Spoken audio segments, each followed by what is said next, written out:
Hi, welcome back to my channel. I am a Jen who reads, and this is my July reading wrap-up.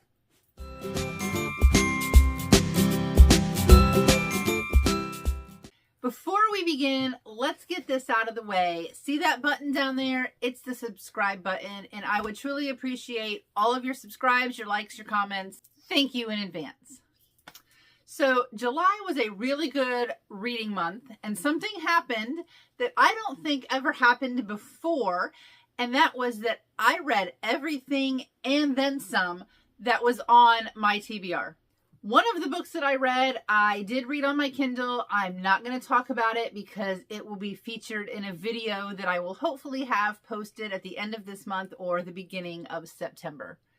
This is currently August 10th. This is the last day. This is the last Saturday of my summer break. I go back to school. I have kids coming back to my classrooms on Monday. This is also, I think, the latest that I've ever filmed a reading wrap-up video.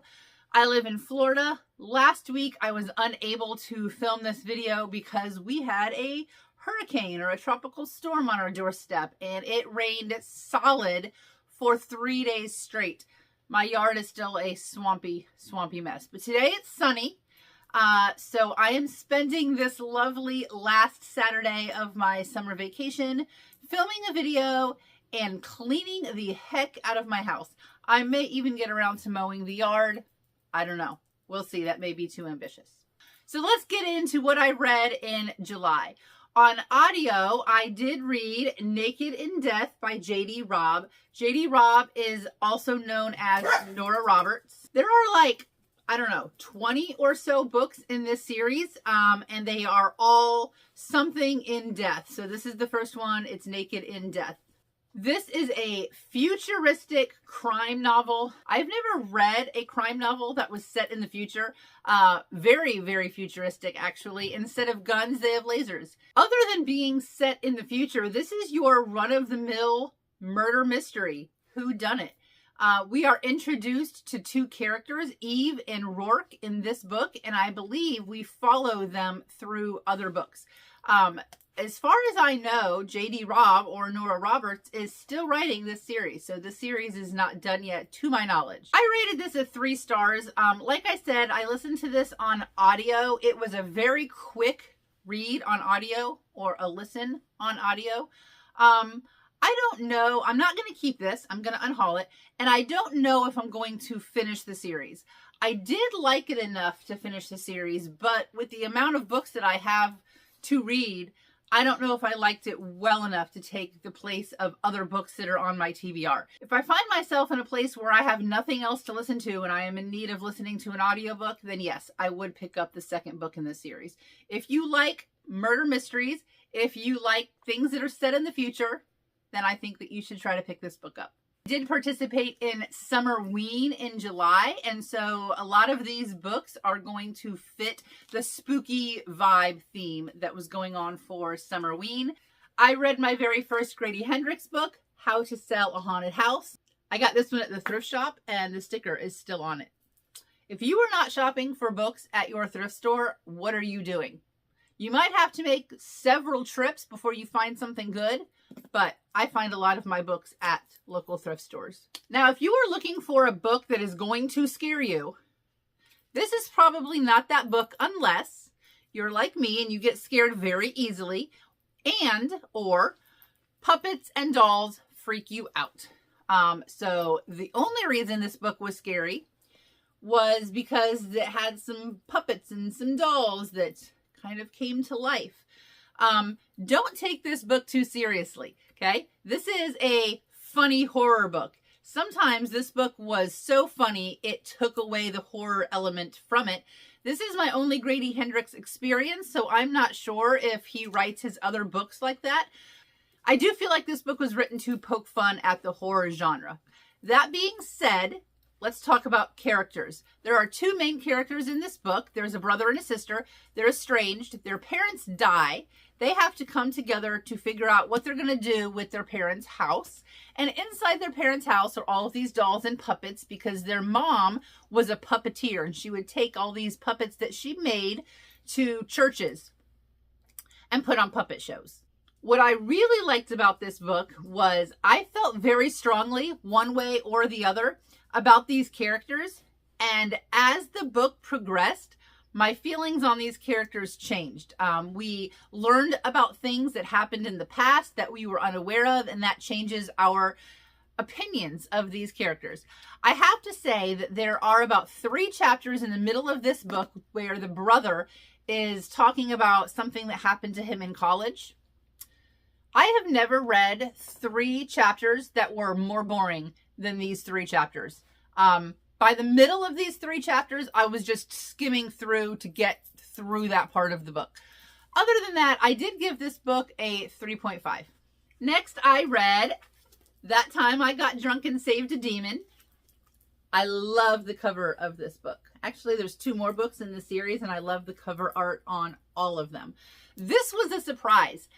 This was a nice, quick read, and I absolutely loved it. I gave this a 4 stars. For a silly little romance between a human and a demon, this book had some good quotes.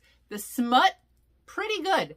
I was definitely rooting for the romance between this human and this demon. I also loved the quest vibes that this book gave. It was sort of reminded me of a D&D campaign. I loved the characters that they met along the way. I loved how our main character, Cinnamon, saw the best in everybody, even if everybody around her was telling her something negative about a group of people or about a certain person. She did not pass judgment until she talked to them specifically herself. She would see some very scary things. I can't go further than that. She would see some very scary things that were in trouble, and everybody was warning her against helping them. And then she ended up helping them, and then they became friends. And I love that aspect. I love Cinnamon's heart. I love her courage and her bravery. And I also love that all she wanted to do in her life is to live on her spice farm, drink her tea, watch her spices grow, and have a cozy, relaxed life with her cats. I think she wanted cats, if I'm remembering correctly. And she is thrown into this upheaval where she has to go on a quest to save her people. She meets a demon. They fall in love. This book was so cute and cozy, and I cannot wait to read the other 2. The next book I read was sort of a disappointment. This has been on my TBR for a long time, and every time I have seen somebody talk about this on book social media, it has been a rave. And so I picked up Half a Soul by Olivia Atwater, and I liked it. Please don't get me wrong. I really, really liked it. I did give this a 3.5, I think. But I think that my expectations going into this were too high, and that spoiled a little bit of it for me. Now, saying that I gave this a 3.5 means that I am not going to continue the other books in the series, but I did enjoy it enough to recommend it to somebody else, especially if you like fantasy and if you like books that are set in the Regency era. Our main character, Dora, she is 10 years old, and she's playing in a tree one day, and she is sort of the type of a girl who doesn't listen to rules. She is always kind of just doing her own thing, running barefoot, climbing trees. And one day she is climbing a tree, and this man who is clearly not a human comes to her and says that her mother made a deal with him that he would get the soul of her firstborn. So he starts to take her soul, but in the middle he gets interrupted and ends up only taking half of her soul.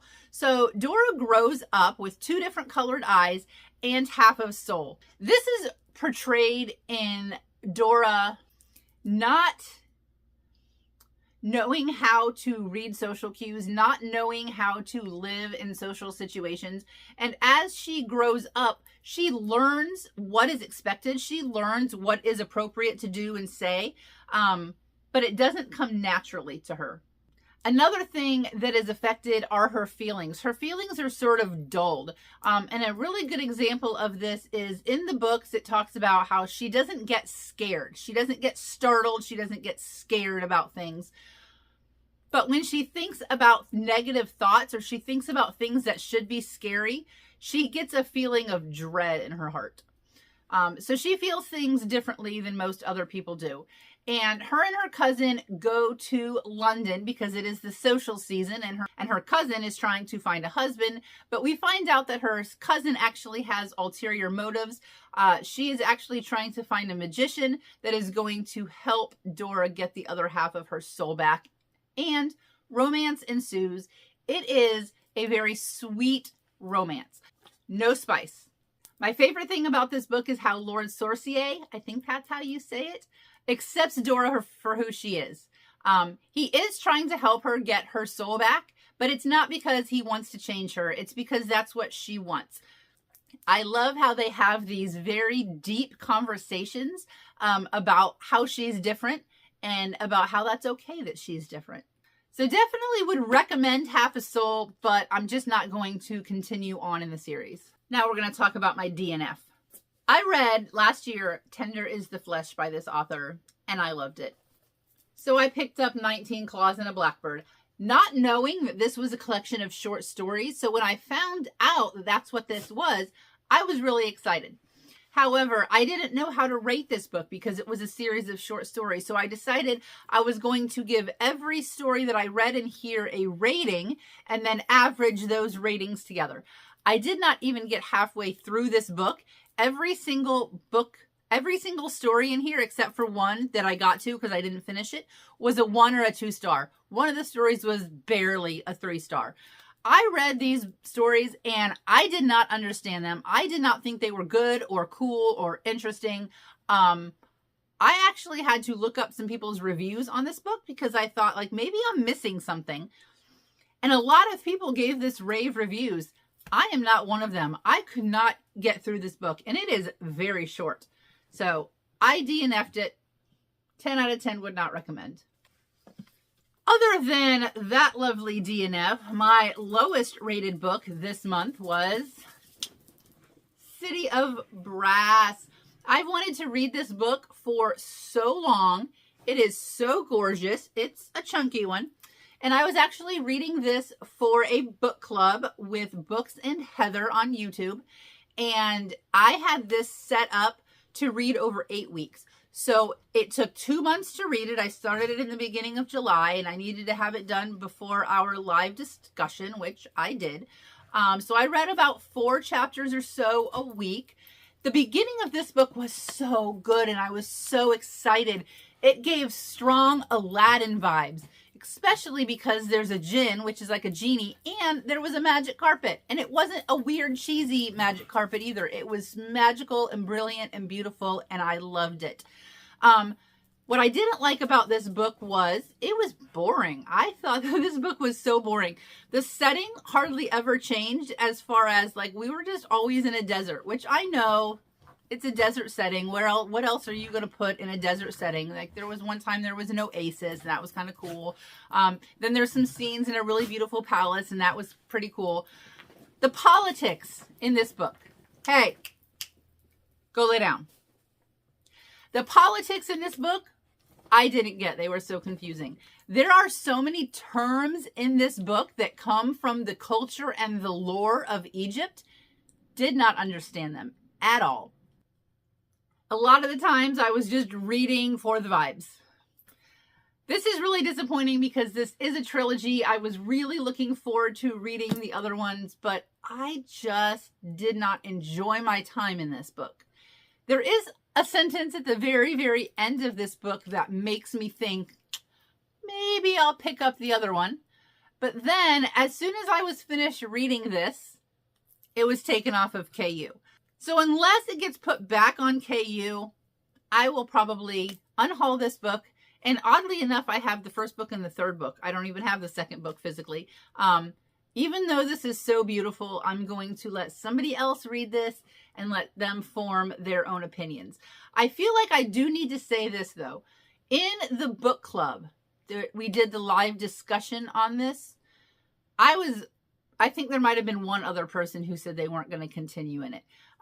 Everybody else loved it. Everybody else cannot wait to pick it up. And in fact, Books and Heather, they are continuing doing this series in their book club. So there is a really, really good chance that you would love this book. It just wasn't for me. Let's get to my 2 favorite books of July. I have a Discord book club. The link is down below. We do vote and pick on a book every single month, but you don't have to read the book to be in the Discord, because throughout the month, we just talk about books and talk about life, and it's a lot of fun. So our pick for July was Red Rising. This has been on my shelf for a very long time, so I was super excited to pick this up. I don't read a lot of sci-fi. I like sci-fi, I just don't read a whole lot of it. I find that there is a lot of technical descriptions about like weapons and machines in sci-fi books, and I just don't like reading about that stuff. But I do like sci-fi in general. So one thing about Red Rising is I have never heard anybody say anything negative about this book, with good reason. I ate this book up. I loved it so much. I could not believe that it had taken me this long to pick up Red Rising. Currently reading the second one. 5 stars. Absolutely love it. Really quick, this is about a society in the future, and they are run on a caste system of colors. So gold is at the top, red is at the bottom. Our main character, Darrow, is a red. He lives underground in Mars. He has always lived underground in Mars with his family, and he's married, and he is a miner, like mining for ore. And one day he finds out that the reason that the Reds are mining all of this ore is actually not for the reason that they're being told that they're working their butts off in this very dangerous environment. And so he decides he's going to fight back and try to liberate the Reds. So this book is a trilogy. And then there is another, from what I understand, because I have not read this far, there is another trilogy after the first trilogy that is in the same story, but they're 2 separate trilogies. So I'm not 100% sure on the details of that, but I will be very soon, because I'm going to read every single month for the rest of the year. I'm going to read a Red Rising book. One piece of advice that I do have, though, for Red Rising, especially if you are not somebody who regularly reads science fiction, do not wait too long in between the books, because you're going to forget things that happened. A lot of stuff is jam-packed into these pages. My other 5-star book of the year is actually a surprise to me. Powerless. The reason that this is a surprise to me is because as I was reading this YA romantasy with 0 spice, this book did not only remind me of other books, specifically Hunger Games and in one scene Harry Potter. It was pretty much taken directly from the books with just a few minor details changed. So this is about trials. This is a trial-based book, which I love. I love trials. But this book is so similar to Hunger Games. The people who compete in the trials have to go through like interviews so that they can get sponsorships. And the person who's interviewing them is just like a female version of, I think his name was Caesar Flitman or something from the Hunger Games, something like that. Big character, lots of weird colors in their hair. And then there is a scene in here that really reminds me of Harry Potter, the Goblet of Fire, but I'm not going to tell you exactly what that scene is. The reason that this is surprising that I gave this a 5-star is because even though it bothered me how closely written to Hunger Games this book is, and apparently it's also very similar to The Red Queen, but it's been so long since I've read that I did not make any connections between that. I still love the heck out of this book. So in this world, there are people who are born with magic, and then there are people who don't have magic. And the king decided that he was going to eliminate everybody who was not born with magic because he doesn't want them breeding with the people that have magic and then lessening their magical powers. He's worried that if the non-magics and the magics breed, or I hate the word breed, I shouldn't even use that, procreate, have babies, have relationships, that it will eventually over time lessen the magic of this kingdom. His son is sent out to the city, to the slums, to eliminate some people who are believed to not have magic. and he is like mugged in an alley. And this girl comes to his rescue and saves his life. And come to find out, he doesn't know it, she doesn't have magic. Then when the list of people who are going to be in the trials comes out, she finds that she is on this list because she saved the prince. He is also on this list. Now, this is not a fight to the death trial like in Hunger Games, but people do kill, people do die. And so they are thrust into this trial together. And let me tell you, this book has some of the best quotes. There is also a soundbite on TikTok from something that happens at the end of this book, and it gives me the chills every time that I listen to it. I do already have Reckless, which is the sequel that I'm going to get to very, very soon. There is a novella, which is called Powerful, and that follows a character in this book that is a friend of the female main character, Peyton. I don't know if I'm going to pick that one up or not. Tell me if I need to. If you think that I need to pick up Powerful, let me know. Otherwise, I think I'm going to skip it. So, 5 stars, highly recommend. If you made it this far, thank you for listening to me. I would love to know what you read in July. I would love to know what your favorites were, or just pick an emoji to leave me. We need to make the YouTube algorithm happy. Until next time, happy reading.